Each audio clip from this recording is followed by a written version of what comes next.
I'm Mark Halperin. I'm John Heilemann, and with all due respect to Bernie Sanders, I'm a little disappointed you've only done it twice, but at least you inhaled.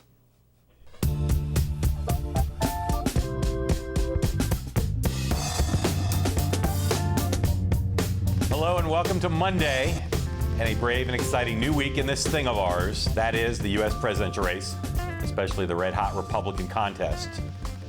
It's a little bit of late-breaking news affecting the race overall. Former New York City Mayor Michael Bloomberg, the man who owns this company, has decided not to launch an independent bid for the White House this year. We will have more on that decision in just a moment. But tomorrow, voters in Michigan, Idaho, Mississippi, and Hawaii will all head to their polls. And this week also begins the final countdown to those very big March 15 contests when, amongst others, Florida and Ohio vote and kick off the winner-take-all portion of the GOP nomination fight. The CW has it that if Donald Trump cleans up on that day, very little can be done to stop him from winning the nomination, which is maybe why his rivals and their allies have opened the floodgates of TV attack ads in the last few days. Here is a sample of just some of the anti-Trump commercials invading key state living rooms. Former students say Trump University was a scam. Trump supports eminent domain abuse. Uses sleazy bankruptcy laws to avoid paying workers. Essentially dodged the draft in Vietnam through multiple deferments. Hired illegal immigrants. Trump refuses to denounce the KKK. He has a record, and it's very liberal. I am pro-choice in every respect. Universal health care. I am going to take care of everybody. The government's going to pay for it. Erratic, unreliable. Trafficking convictions, prior mafia ties. This isn't a drug cartel. These were Donald Trump's business associates. That is a lot of negativity. On Saturday, Trump split 4 contests with Ted Cruz with weaker than expected showings pretty much everywhere by Trump. Meanwhile, news agencies continue to up their scrutiny of the Republican frontrunner. Today alone, Mr. Trump's campaign faced stories about his Trump University court documents, about foreign officials concerned with Trump's campaign rhetoric, and from our colleague Jesse Drucker, who wrote a story about Chinese investors courted to finance the construction of a Trump building in New Jersey. We're going to talk to the author of that final story later in the program. But John, now to ask the ultimate question about anyone trying to become president, is Donald Trump losing control of his public image? He is in danger of that, Mark, I think, right now, in a way that has not been true at any other time so far in his run for president. And I'll tell you exactly why. It's not just that there's a lot of negative TV hitting him, with a lot of money behind it and more to come. And it's not just because the press has really amped up its scrutiny. It's because he's starting to look like he's not a winner in quite the way. The winner is the key to Donald Trump's public image. And his performance on Saturday in those contests made it clear that he's vulnerable. And vulnerability is not the look that Donald Trump wants to project. It's funny you bring that up. One of the other campaigns is talking about starting to brand Trump a loser. And you're going to see over the next few days the fruits of their labor. You're having the virtuous cycle from their point of view. They're giving opposition research to news organizations who will write stories, and then those stories will show up in ads. I think Mr. Trump has to perform well. He's still in the driver's seat to be the nominee, but he's going to have to perform well, particularly in the debate on Thursday. He's now facing, in Florida, an onslaught of ads. He's fighting back, but he's facing a bigger onslaught with more confident opposition than he's faced to date in this race. Well, and more than we maybe even expected 72 hours ago. I have to say, the combination of those races on Saturday, his decision to pull out of CPAC, the continuing reverberations of his debate performance last week, none of it has been good for him. Again, he hasn't totally lost control of his public image yet, but really the pressure's on him now in a way that he has never felt before since he entered the race last June. Yeah, his opponents have settled basically on 2 memes. One, that he's a con man, and the other is that he's crude. And there's a certain power to both of those, but Trump's going to have to figure out a way to fight back and regain control. All right, in the final sprint to March 15th, a lot of the attention now has shifted to Florida, where Marco Rubio is basically making a last stand in his home state. There's a new Monmouth University poll out today that shows the Florida Senator trailing Donald Trump by just 8 points. That's a narrower margin than before, 38-30. Ted Cruz is at third place with 17%. Instead of allowing a 2-man fight, though, between Little Marco and Big Donald, Cruz now seems to want a piece of the action himself. He and his allies are ramping up their anti-Rubio efforts in Florida in an attempt to do something. John, what is Ted Cruz up to in the winner-take-all Sunshine State? Well, I think Ted Cruz was under the impression that Marco Rubio might not be able to win that race, and that Cruz and his people have been quite straightforward. They've said they're only going to play in states where they think they have a chance to win. I can't imagine that if the polls are tightening in the way that the polls are, if Rubio is trailing only within the margin of error, I can't imagine why the Cruz campaign would go into Florida. But if they think that Rubio's doomed, it makes a lot of sense for them maybe to get into that contest. The question is, how weak is Rubio? And I think that Monmouth poll, if that's accurate, suggests that Rubio still has a chance to win that state. Yeah, I mean, we'll see where it is. I think there's two things in it for Ted Cruz to go in there. One is maybe he can somehow find a way to win a three-way contest there, because John Kasich is not going to be a factor for the win. And again, all that matters in Florida is winning the statewide popular vote. There's no other way to get delegates. But the other possibility is to knock Rubio out. And while there are those in the party like Mitt Romney who think the more the merrier at this point, Cruz's strategy is predicated on getting the field winnowed down to just him versus Trump. And the way to do that is to knock Rubio out in Florida. So while I think he should want Rubio to win Florida because he's got to keep Trump from getting wins in Florida and Ohio, the Cruz and his super PAC believe that this is a smart play, and they do think there's a chance they could win the state, apparently. Yeah, I guess. And I agree with you. I think that they are overestimating their ability to end up with to actually win the overall delegate battle here down the line, given the weakness of Cruz's position in a lot of the states where he'd be going one-on-one with Trump down the line. If Trump wins Florida and then Trump wins Ohio, I'm not sure that there's a chance that Cruz has, again, looking at the map and the calendar, for them to ultimately knock Trump out. It could be a big miscalculation. Yep. All right. After Trump lost 3 or 5 state contests over the weekend, the Wall Street Journal's big editorial headline today read, quote, "The GOP race isn't over." John Kasich's name, though, was not mentioned anywhere in that piece. And amid all the talk of Rubio potentially dropping out, we keep hearing our media colleagues jump straight to a Trump-Cruz two-man contest. John just sort of did it just now. While the Ohio governor did not do very well in any of the elections over the weekend, and he still has 0 wins, he did get a celebrity endorsement over the weekend. Arnold Schwarzenegger, his old friend, announced his support. And Kasich seems to be playing big in Michigan, where he has a chance to do particularly well tomorrow. There's a new Monmouth poll in Michigan that shows Kasich in 3rd place, moving up to 21%. That's ahead of Rubio and within the margin of error of the silver medal. Other data suggests he may be in 2nd place now. So, John, why does the media continue to ignore or discount Kasich's chances of making it to the finals?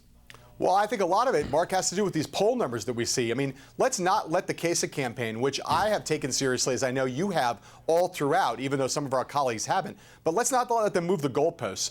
Coming out of New Hampshire, John Weaver talked about coming to Michigan and winning here. And right now, John Kasich's still a long way from being competitive at the actual level of potentially winning the Wolverine state. If that's the case, if these ACT polls are accurate and Kasich ends up in 3rd place, the press is right to discount his possibilities, because this is a pretty important state for him where I'm sitting right now. It's important, but I do think that if Kasich does well in Michigan and wins Ohio and Rubio loses Florida, in a 3-way race, go state by state. California, Kasich, Cruz, Trump. New Jersey, Kasich, Cruz, Trump. I think Kasich has a chance to be in this. The establishment, look, it's not just the press. I've been stunned, we've talked about this before, at how little the establishment has thought about Kasich, particularly the governor class, the people who said all along we should nominate a governor. But he does have a chance, particularly if he surprises in Michigan and wins in Ohio. All right, as we said earlier, Michael Bloomberg, the owner of our company and our boss, has decided not to run for president this year. He made the announcement just a moments ago in a Bloomberg View column with Hillary Clinton on a path to be the Democratic nominee and the clock ticking for filing deadlines to get on the ballot nationally. Bloomberg set aside his ambitions to get to the White House, writing, quote, "When I look at the data, it's clear to me that if I entered the race, I could not win. I believe I could win a number of diverse states, but not enough to win 270 electoral votes necessary to win the presidency." So, John, in the end, is that why the mayor decided to go with no-go? But I will say this, and not in a brown-nosing way, Mark. You and I have said all along that on the basis of what we saw in his deliberations in 2008 and 2012, that the only way he would get into this race is if he saw a path to victory, not any other reason. Once Hillary Clinton became as strong as she is and is likely a Democratic nominee, I was certain that he would not run, not on basis of inside information, but just studying past history. And now we are there. And I don't think he wanted Donald Trump to be the president of the United States. Many problems he might have with Hillary Clinton, he has more with Trump, and him running now would likely hand the presidency to Donald Trump if Trump is the nominee. Yeah, I mean, look, if you assume that Rubio and Kasich are not going to be the nominee, which is not definite, but it's most likely it's going to be either Trump or Cruz, the mayor could have gotten in. He could have gone into a 3-way contest with Clinton and either Trump or Cruz. And while you could game out a possible path to winning, the more likely thing was that you give the White House over to either Cruz or Trump, which is not something he wants. He doesn't agree with Hillary Clinton on everything, but he knows that if he got in, he'd be running a risk. He'd have to go all out. He'd have to spend a lot of money, and he might probably, I think, for just an empirical fact, the most likely outcome would be helping the Republicans win the White House, and he didn't want that. At least not those two Republicans. Right. Exactly. All right, when we come back, the fallout from last night's Democratic debate in the Wolverine State after these words from our sponsors.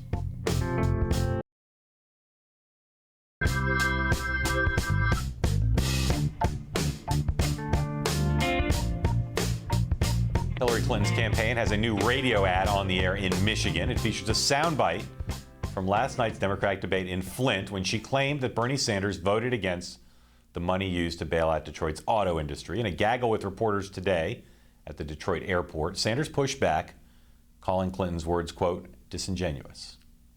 It suggests that when you vote against a bailout of Wall Street and against the crooks on Wall Street who destroyed this economy, and to suggest that voting against the automobile industry is very disingenuous and it is factually incorrect. It may be, good politics, but it happens to be just incorrect.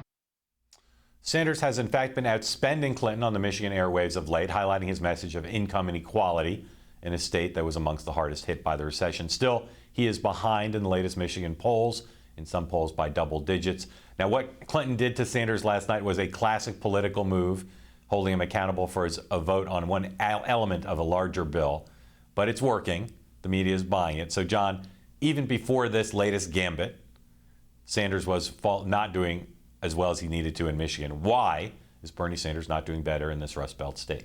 Well, I think he's maybe doing better than the polls suggest and doing better than we think, in the sense that if you look at the way the Clintons have been playing, Mark, Hillary Clinton, Chelsea Clinton, Bill Clinton, all in this state over the weekend, making late trips that no one expected them to make. And a lot of Democrats here in Michigan noted that and have said, hey, man, they must be seeing something in their internal polling that Sanders is doing better than the public polling suggests. That said, he, as with every place else in the country, Bernie Sanders starts with a huge deficit with Hillary Clinton in states where he has not spent a lot of time. And I think, this may end up being one of those races where, like Nevada, if the campaign was a week longer or 2 weeks longer, Sanders could be in a position to win it. But he's just going to run out of time here, is my guess.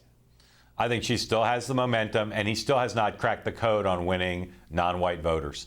And in a state where the Clintons are better known, where they still have that hold on the non-white voting community, it's just very difficult for him to win. He just starts with too much of a deficit there.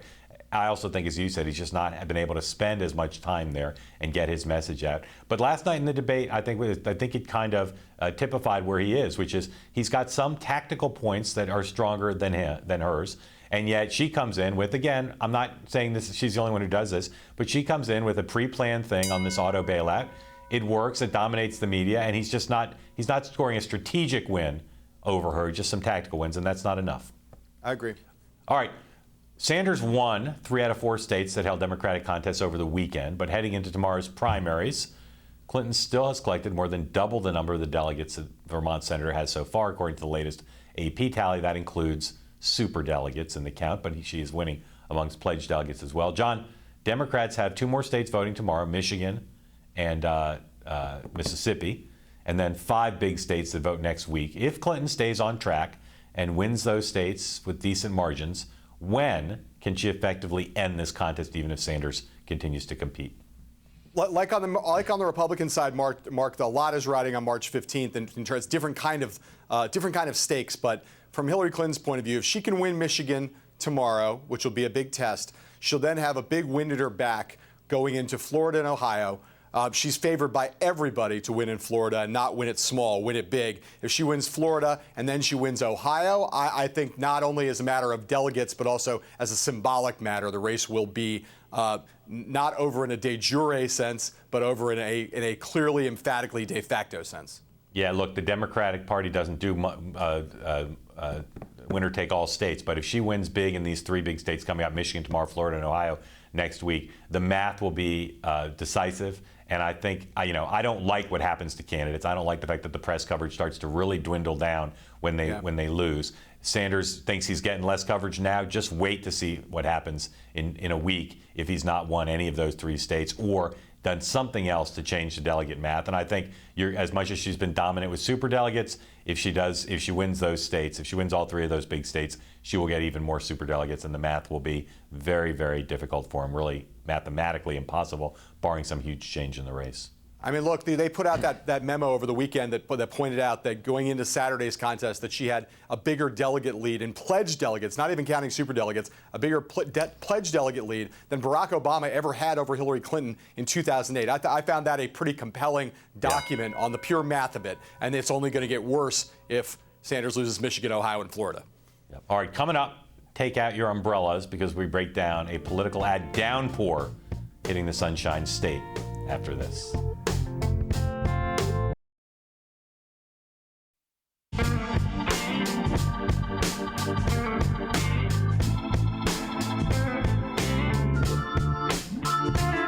Florida primary for the Republicans is a huge battleground, and that's why there are a lot of new political ads surfacing on the Florida airwaves, which holds that winner-take-all primary a week from tomorrow. Many of the spots are targeting Donald Trump, some now targeting Marco Rubio. We want to take a look at some of these advertisements, starting with one from one of the anti-Trump groups. It's called the America Future Fund. It features military veterans who express concern about the possibility of Donald J. Trump being commander-in-chief. When I heard Donald Trump insult my fellow prisoners of war from Vietnam by calling us losers, that was the most infuriating comment I think I've heard from a politician in my entire life. Trump would not have survived the POW experience. He would have been probably the first one to fold. I'm Lieutenant Colonel Michael Waltz. I've served multiple tours in Afghanistan as a Special Forces commander. Donald Trump hasn't served this country a day in his life. Essentially dodged the draft in Vietnam through multiple deferments. He's been fed through a silver spoon, went to boarding school, says it was so tough he felt like he was in the military. All Donald Trump has served is himself. So, John, this ad goes to the commander-in-chief meme, but it also is part of a larger thing of saying to Republican voters, Trump just is not a plausible president. We shouldn't make Trump our president, much more than we should make him our nominee. What do you think? I think whenever you can put military veterans into service of an ad like this, making kind of a strong, factually based kind of accusations, I think it's always a very powerful technique. This ad, I think, aesthetically is strong, and I think substantively is problematic for Trump as part of the larger mosaic of things that people are throwing at him now. Yeah, you know, Trump still has not released his promised list of foreign policy national security advisors. Yep. And I think that we'll see. He's lucky that there's nobody in this race who's a commanding left in the race who's a commanding national security presence, or this meme would hit him, I think, even harder. All right, Marco Rubio is also on the wrong end of an onslaught of attack ads in his home state, including a series actually of ads from Ted Cruz's super PAC called Keep the Promise One, hitting the Florida senator on his past support for sugar subsidies. For years, Marco Rubio has been making it snow for Big Sugar in Washington. So-called conservative Marco Rubio has been taking your hard-earned tax dollars and giving them to pay his billionaire buddies who run Big Sugar with government subsidies. Did you know Big Sugar is run by the same billionaires who have funded Marco Rubio's political career? You know who else practices this kind of pay-to-play corporate cronyism? Hillary Clinton. Marco Rubio, the king of corporate welfare. That same super PAC supporting Cruz is also blasting Rubio on immigration and his voting record in the Senate. 3 years ago in a debate, you were clear on this. You said an earned pathway was amnesty, yet you've changed your mind here. Why? Do you support a path to citizenship for immigrants who are in the United States but are here illegally? I do, but first we have to do 2 things. Marco Rubio once said, if you don't want to vote on things, don't run for the Senate. Really? Rubio talks up his national security experience, but did you know he skipped 18 defense votes, including one to arm the Kurds to fight ISIS? Marco Rubio, absent on national defense. So, John, Florida is a state where negative ads do have a history of working, maybe more than in some of the other contests, but I'm wondering what you think of the memes that Cruz allies are now hitting Rubio on in his home state. I think they seem strange to me, Mark, in the sense that they feel like the kind of ads that should have been run against Rubio or could have been run against Rubio 2 months ago, 3 months ago, back in the fall. And they seem strangely out of time and out of context, given the tenor of the conversation about Marco Rubio now and the ways in which he seems to be losing altitude because of the way that he's conducted himself in the campaign against Donald Trump in the course of the last week or 10 days. They just seem kind of strangely like ads out of time in some way, and so maybe not as kind of in keeping with where we are in the conversation now as they might otherwise be. All right, remember, this Florida primary is a closed primary, Republicans only, and this is an electorate that's older and gets a lot of its news and information from Fox News. So with that in mind, take a look at this new Donald Trump campaign ad joining the Marco Rubio pylon. It's a 60-second spot, and it's we're told it's going to begin airing shortly. In this 60-second spot, it calls into question the Florida senator's ethics. Corrupt Marco Rubio has spent years defrauding the people of Florida. As a legislator, he flipped on a key vote after making a quick $200,000 from selling his house to the mother of the bill's lobbyist. He used the Republican Party's credit card to pave his driveway and to live it up in Las Vegas. When he got caught, he said he had used the wrong credit card. But he had used the same Republican Party card for 6 flights between Miami and Tallahassee, then billed the state for the same airline tickets and pocketed the cash until, once again, he got caught. On top of it all, Rubio's been a total no-show in the U.S. Senate with the worst voting record of all. Marco Rubio, another corrupt, all-talk, no-action politician. I'm Donald Trump, and I approve this message. So we don't know how much money Trump's putting behind that ad, John, but it's clear now that the Rubio folks are very happy to see Trump being hit with a lot of negative ads. But Rubio's being hit now by negative ads both by Cruz allies and by the Trump campaign. That's not great for him. No, I think the Trump ad is stronger than the other ads. I think because there's negative ads that go to character, I always think, if they're done well, are more effective than the ones that go to ideology, which is more of what we heard from those previous ads. What do you think? Well, there's a new anti-Trump ad that shows him using profanity that I think also people think is potentially effective because it's Trump's own voice. I don't know. I think, there's going to be a cacophony of ads on. I still think the debate on Thursday is a bigger deal than any of these ads. But if I'm Rubio, I'm a little concerned that, and Rubio's allies, they've upped their buy as well. But they're being hit now by 2 people. Trump's being hit by lots of people, and Cruz is not being hit by anybody at this point, at least as far as we know. All right, when we come back, the inside scoop on how Michigan Democrats view the race in their primary tomorrow. We'll talk to Congressman Debbie Dingell, a Clinton supporter, after this.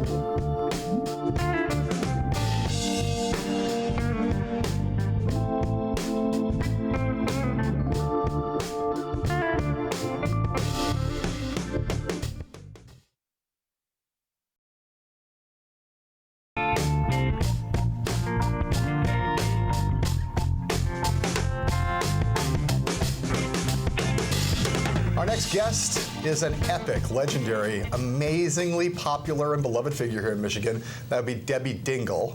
Debbie has been representing the 12th district since the beginning of 2015 when she succeeded her husband John Dingell in that seat. But you have a long history, obviously, in Michigan politics and the Democratic Party forever and ever and ever. So welcome. Thank you for coming. Thank you. It's good to be with you. So tell me what you think on the morning after or the day after the Democratic debate in Flint last night and the day before the Michigan primary. Just give me a sense of what you think the political terrain is. You were going to be voting for Hillary Clinton. You're a big Hillary Clinton supporter. But understanding where you're coming from, what do you see just as an astute political analyst of your state? Well, I think that the numbers in many of the polls are probably not reflective of, I think Bernie has worked this state very intensely and has gotten a lot of people excited. So I'm not going to be surprised if the polls tighten. I think Hillary Clinton will win tomorrow when the voting occurs. But he's been working the state hard, and he's getting a lot of people excited, as you've seen in other states. So I think you'll see that. And Donald Trump's going to win the Republican primary. Right. It seems to me, at least, that if there's any state that is kind of tailor-made for the Sanders message, this should be that state, right? So the polls that have shown him back by 25 points, as many as 30 points, there's a few now that show him getting a little closer. There's one's got him at about 11 out. I've been a little surprised that he's not caught on more here, given the travails of the state's economy, given the anti-trade message, et cetera, et cetera. Have you been surprised? I mean, obviously, he's done some big events here, but have you been at all surprised that it's taken him this long to get traction here? No, because people really haven't focused on who he is or what he's talking about, and his message hasn't gotten up until he went up on air with his ads. I mean, this is straight analytical. Yeah. So in order for people to know who you are or to hear what you're talking about, you've got to actually see. So it took the paid media, and then he's gotten more earned media since he first did his, zoom in at the IPSI rally and the Dearborn UAW rally. I think that got people's attention. Right. Do you think, again, as just a political observer, you see Chelsea Clinton, Bill Clinton, Hillary Clinton, all here over the weekend. To me, just call me stupid. I look at that and I say, that's a family that might be a little concerned about what the state of play is in this race. That it might actually, the polls might be, as you suggested, maybe a little bit more generous to Hillary Clinton than the reality is. So, John, you are anything but stupid. You've got you and your partner Mark have two of the finest political minds that I know. So obviously they would not be in the state if they weren't concerned. But I think it's good because I think their presence starts to give it the emotion that it needs to have that momentum. And I think the reality is I think she did a very good job at the debate last night. And I think that this is a state that has had hard times, has been really burned by idealism. Governor Snyder, popular governor, who talked a good game, but unfortunately Flint became a disaster because he wasn't somebody that had real-world experience and needed to combine both a business world and a political world. I think you're going to see that translate in tomorrow's vote, that people, both of the candidates to me share the same values. By the way, a lot more substantive than Republican side, who talked more about the male anatomy than they did the problems that people have in Michigan. I mean, the word auto never came up at last Thursday's. But I also think that among the things that did come up, the auto industry was not one of them. Among the things, though, that was very good. But having said that, I think that the pragmatism of this is a woman who knows how to deliver, who's going to bring people together and really come up with a way to. So if you boil down the Sanders message, the ways in which he's tried to contrast himself against your candidate, he looks back to the 90s. He says NAFTA, CAFTA on trade. He says the repeal of Glass-Steagall. He says welfare reform, which is a policy that. Yes. So those are three things that a lot of Democrats in this state, I imagine, are receptive to. Right? What's the answer if you're Hillary Clinton? I heard what she said last night, but just boil down to that. How does she effectively answer those which are very potentially cutting critiques in this state? She needs to be very strong, which she did. She gave a very good speech last Friday when she talked about the economy and for actually fighting for working men and women, and that when you take care of everybody, that you create jobs for everybody. The sort of Walter Reuther message of the 60s, in that if you go way back, the Henry Ford message about, if people are building cars and they're making an income, they can then afford to buy a car. And that was really what she was talking about last Friday. She was also very strong in telling that she would oppose the TPP, which is the latest trade agreement. Yeah. Look, I worked for General Motors when NAFTA went through. We all knew we were in a global marketplace, and we talked about, hey, we got to compete in a global marketplace, so therefore you need agreements like this. But what I think we didn't see and have seen now is the impact of currency manipulation, which Donald Trump is talking about. He's a businessman. I am one of the strongest leaders in Congress against TPP. How long did it take you to decide you were against TPP? It did not take me long this year because I understand that what happens with currency manipulation. So why did it take Hillary Clinton so long to get there? It looks pretty transparently political to a lot of people. I think it would appear to be that way, but one of the things that I have to say, I've had the discussion with her, and she gets. This is a woman who, when the auto industry was in trouble in 2008, picked up the phone and said, what do I do? What do I need to know? And I think she's been respectful of having been the Secretary of State.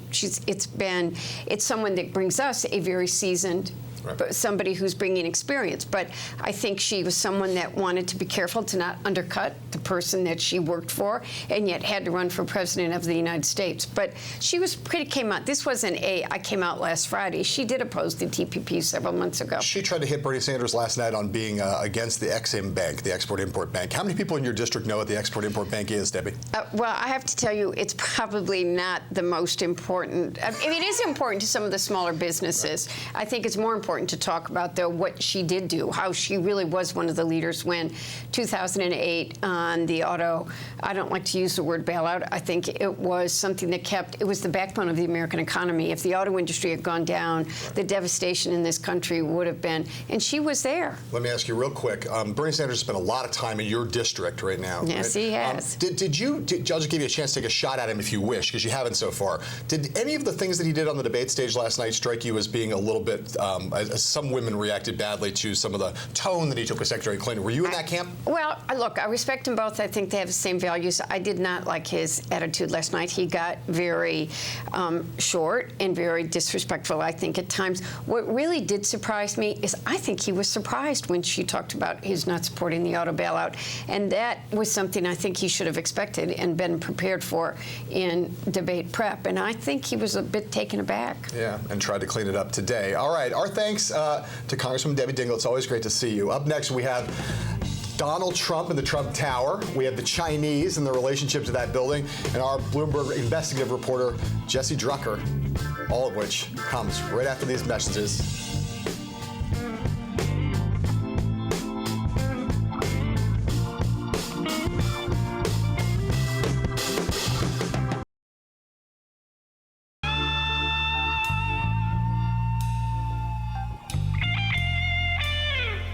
The greatest abuse of a country that I think I've ever seen financially, China. What they've done to us is the greatest single theft in the history of the world. They've taken our jobs, they've taken our money, they've taken everything. We're bringing our jobs back, folks. We're bringing our jobs back. That was from last month, the night of the South Carolina primary, when Donald Trump riffing on one of his favorite targets. But it turns out that a Trump-branded tower in New Jersey is being funded largely by a government program that allows foreign investors, mostly from China, to skip ahead in the immigration line and get a visa in return for investment. It's totally legal, although if you spend your days and nights railing against China, it could be a political problem. Joining us now on our New York set with the details of this story, Bloomberg's investigative reporter, Jesse Drucker. So Jesse, first of all, explain this program, this visa program called EB-5 and how it works.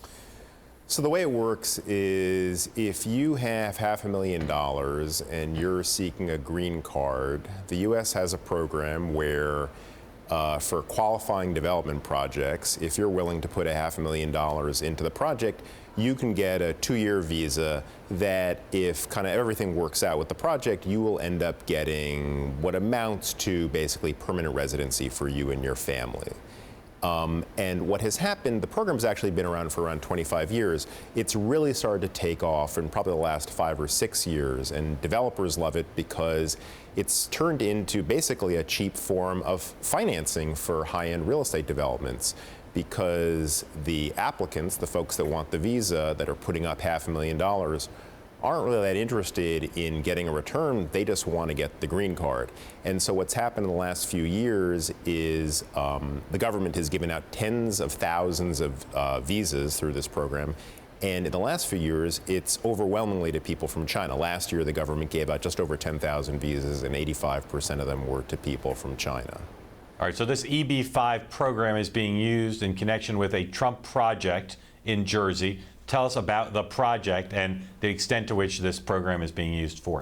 So a few years ago, I think about 5 or 6 years ago, a developer licensed the Trump name and built a high-rise luxury condominium development called Trump Plaza Residence there in Jersey City. It's right on the water. It has incredible views of lower Manhattan.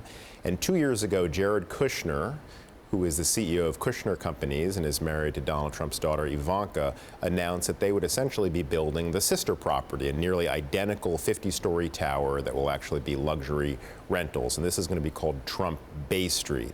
Now, typically, Donald Trump for the last 25 years, has actually developed and built very few buildings. He has built some, but for the most part, his real estate business is a business of licensing his name to other developers. This is some version of that. We don't exactly know what the financial arrangement is between him and his son-in-law, but his son-in-law is using the Trump name on the building that he is building. The financing for the project, a quarter of the financing, about $50 million, is coming from the EB-5 visa program. In other words, the in other words, the Kushner team went out and found 100 people, I believe they are almost entirely from China, who each put in $500,000 and essentially provided $50 million in loans to help build this building. So you said, I think you just said it's about a quarter of the financing of the building. Given the politics of it, why take the money from China? Is this the only place that this project can find enough investment to build? Well, that's a really interesting question. I mean, I think one of the reasons that the program is very popular is because it's basically free money. The investors don't really want a return on their investment. They want the green card. And so where you might have to borrow from a bank for 6% or 8% or 10%, with these investors, you can essentially give them no return. So essentially, it's like getting a quarter of your financing for no return. Now, the reason the program is of interest is both the Department of Homeland Security and the GAO have raised questions and concerns about the inadequacy of the screening process for figuring out where this money is from. And there are concerns that the program enables money laundering and could jeopardize national security. And 2 years ago, I believe, there was an internal Department of Homeland Security memo that Senator Charles Grassley read on the Senate floor that raised these very questions. Just a few months ago, the GAO followed up with another report raising similar questions. But just because we got to go in a second, we said in the beginning there's nothing illegal, obviously, about this program. And although the optics from a political point of view might be bad, Trump could argue, right, this is just good business. He's getting investment for a project with his son-in-law that doesn't require anything much from them and doesn't have to pay the same rate of return as a normal investor. That's true. He's raising money through a government program that basically all government overseers view as very troubled and could be enabling a lot of dirty money to enter the country. All right, could be. More due diligence coming up. Jesse Jucker, thanks very much. Thanks for having me. Coming up next, steak. You'll see what I mean in a moment. And if you're watching us in Washington, D.C., you can now listen to us on Bloomberg Radio 99.1. And we'll be right back.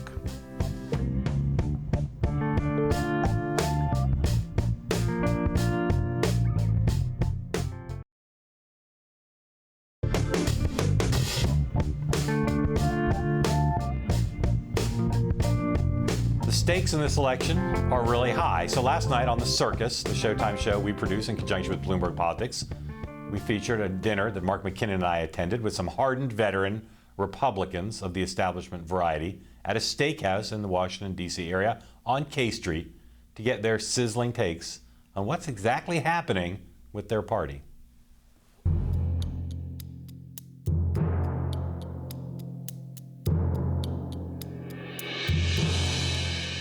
Everybody around this table that I know, we've been in every presidential campaign probably since 1980 in various degrees. And in Trump's problem, he doesn't have a compass. You don't know what his compass is. And how problematic is that for the future of the party? I think before it's all over, it's going to be hugely problematic. I talk to people all the time, as I'm sure everybody around the table does, and they say, why don't you Republicans do something about this guy? I'm sorry, this is not the Soviet Union. We can't call a meeting and decide Trump is out. And we hate that. Yeah. Benign dictatorship, who's for it? Trump is doing well for one reason. He understands the climate and the culture of America today better than anybody at this table. How do you feel about the fact that the Republican nominee may be someone that none of you know? Shell-shocked, bewildered. Republicans are hierarchical, respectful of authority. We fall in line, and Trump has interrupted that cycle. Donald Trump, nobody thought of him as any kind of political leader until 6 months ago. He's not articulate, he's not poised, he's not informed. All he has going for him is a lot of votes. Why hasn't any of that hit home? Here we are. Here we are. And I think everyone's kind of buying into this he's inevitable and that he can't be stopped. I believe he can be stopped. What are you doing or plan to do to stop him? He's working with Katie. Yeah, exactly. What are you doing?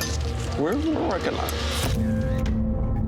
We were effective in Iowa, and that was enough to knock him in his second. None of us know who you're talking about. Our principal. Katie Packer. Katie Packer. What's your role in that pack? Polling, which is now public record. But which concerns you more? That he'd lose the general if he were the nominee, or how he'd do as president? Losing the election What we're facing is a choice between Hillary and So Trump. what you're saying is vote for the least of two evils. Do you know for sure Trump would be a better president than Hillary Clinton? No, but it's a risk that I'm willing to take. If we get off into splitting our party, we can't put it back together. Humpty Dumpty won't come back together. That's the great dividing line in that question right there. Because you care more about his being president. I'm scared of him as president. I think he's an authoritarian figure. To deport 12 million people, build a wall on the Mexican border, and impose a religious test on people coming into this country is so violative of everything I believe about America and the Republican Party. I travel around the world a lot, and Trump is a laughingstock. The world, whatever that is at peace with Hillary Clinton. The next president's going to decide the direction of the Supreme Court for 4 years, at minimum. Do you really want to give it to her? Mrs. Warren will be beating the crap out of her to make sure it's some lefty pinko. So you know that's a fact. Lefty pinko? This may be a question left. I mean, what does that mean? But you're right. In the end, that's the question. I've never voted for a Democrat, I've never voted for anybody other than a Republican for president of the United States. This would not be an easy thing for me.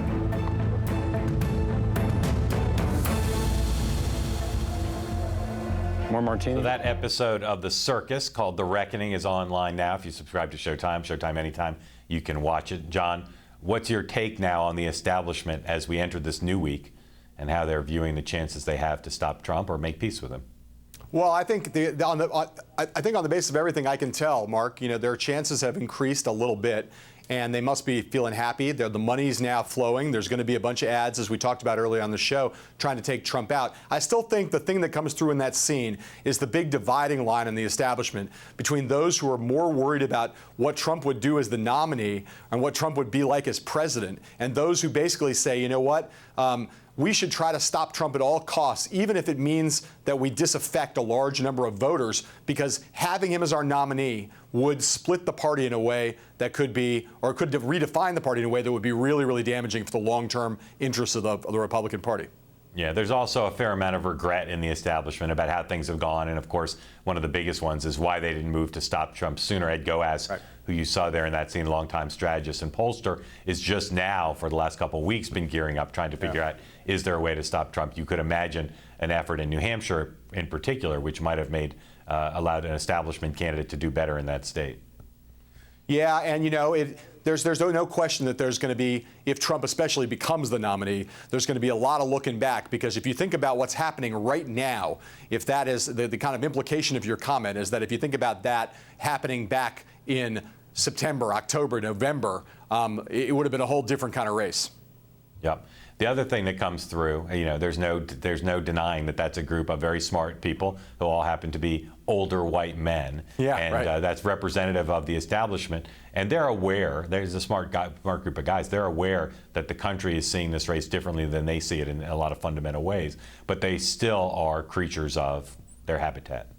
Yes, and they have a long-term problem, Mark, which is that whatever happens to Donald Trump, the kind of people, the kind of voters who propelled Trump are now the core, in many ways, of what their modern Republican base is. And those people are people that, as Ron Kaufman suggests, the people in that room do not understand very well.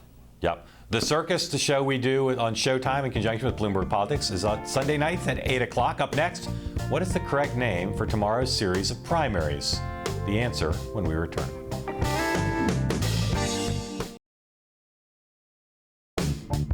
John, who won the day? I will be accused of sucking up for saying this because I'm going to mention the guy who writes our paychecks. Mike Bloomberg won the day. He won the day because he made a rational assessment of his chances to win, realized rationally that he wasn't likely to win under the current scenario, and for that, got out, decided not to do this, and kept himself from getting engulfed in the mayhem and chaos that is the presidential race. Hillary Clinton wins the day. Besides Bloomberg not running, she also comes out of that debate last night on a pretty strong position. And Bernie Sanders, again, unfair, but totally enmeshed in this issue of voting against the oil bailout.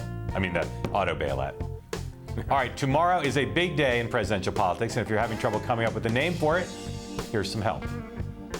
The sprint is on to yet another Super Tuesday. The next Super Tuesday. Think of it as Super Tuesday Junior. Super Tuesday Part 2. Super Tuesday Part 2. Super Tuesday Take 2. We're calling it Super Tuesday. Super Double Tuesday. Super Tuesday. Thank you. Super Tuesday Round 2. Super Tuesday number 2. Just hours before Super Tuesday, the sequel. I love sequels. This time it's personal.